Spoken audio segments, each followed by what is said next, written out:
हमारा प्रश्न दिया हुआ है, निम्नलिखित अभिक्रिया क्रम में फेनॉल जेडन रंज से अभिक्रिया करके एक्स बनाता है, वो X C H three C L के निर्जलीय AlCl3 के प्रेजेंस में रिएक्शन करके वाई बनाता है, जो कि क्षारीय के MnO4 की उपस्थिति में अभिक्रिया करके जेड बनाता है। तो उत्पाद जेड जो होगा वो क्या होगा, ए टॉल्यूइन, दूसरा बेंजोइक अम्ल, तीसरा बेंजल्डिहाइड, चौथा बेंजीन। तो अगर हम लोग यहाँ पर अपने इस अभिक्रिया को समझें तो मुख्य अवधारणा में हम लोग को क्या क्या समझना होगा। तो सबसे पहले हमें समझना होगा कि यहाँ पर रिएक्शन किसमें, फिनॉल से रिएक्शन किया जाता है। फिनॉल क्या है, तो फिनॉल अगर बेंजीन रिंग में अल्कोहल ग्रुप प्रेजेंट होता है तो उसको फिनॉल बोलते हैं। ये हो गया हमारा बेंजीन रिंग, और उसमें अगर OH जुड़ा हुआ है तो वो हो जाएगा हमारा फिनॉल। अब टॉल्यूइन किसे बोलते हैं, तो टॉल्यूइन अगर बेंजीन रिंग है वहां पर एक हाइड्रोजन को हटाकर CH3 ग्रुप आ जाए तो वो हो गया टॉल्यूइन। बेंजोइक अम्ल क्या होता है, बेंजीन रिंग में अगर कोई कार्बोक्सिलिक अम्ल जुड़ा हो तो वो बेंजोइक अम्ल कहलाता है। बेंजल्डिहाइड किसे बोलते हैं, तो बेंजल्डिहाइड जब बेंजीन रिंग में कोई एल्डिहाइड ग्रुप जुड़ा हुआ होता हो तो उसको बेंजल्डिहाइड बोलते हैं। और बेंजीन क्या होता है, तो बेंजीन सिर्फ एक संरचना है। तो इस तरह से हमें ये क्या अल्कोहल से हम लोग किस चीज में जाएंगे ये हमें जानना है। तो अल्कोहल चूंकि यहाँ पर क्षारीय KMnO4 है, ये क्षारीय KMnO4 क्या है, ये एक प्रबल ऑक्सीकारक है। तो यहां पर ऑक्सीकरण अभिक्रिया होगी।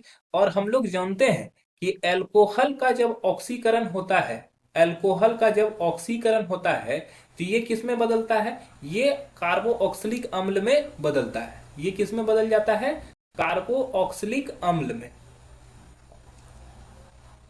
तो यहां पर यह अभिक्रिया किस प्रकार से करेगा, जैसे फिनॉल है तो फिनॉल ये OH ये किसके साथ रिएक्शन कर रहा है, जिंक ट्रज से रिएक्शन कर रहा है। तो रिएक्शन करने के बाद क्या होगा कि यहां से क्या होगा कि ये जिंक जो होगा इलेक्ट्रोनेगेटिव ऑक्सीजन को यहां से हटा देगा। क्योंकि जिंक बहुत ज्यादा विद्युत धनात्मक है तो ये ऑक्सीजन को हटा देगा, और ये क्या करेगा, ये पहले बेंजीन में बदल जाएगा। ठीक है, यहां से H जुड़ा हुआ है तो ये क्या है, एक तरह का बेंजीन में ये बदल गया। तो X जो हो गया हमारा क्या हो गया, बेंजीन हो गया।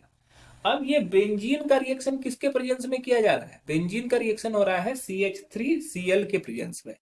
तो ये हो गया CH3Cl। ठीक है, अब ये Cl माइनस और CH3 प्लस के रूप में टूटता है। तो ये क्या करता है कि ये CH3 जो होता है वो अटैक करता है इस पर।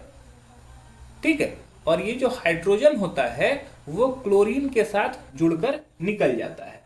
तो ये क्या होता है, ये बेंजीन से किस में बदल जाता है, ये टॉल्यूइन में बदल जाता है। ये किससे बदल जाता है, टॉल्यूइन में।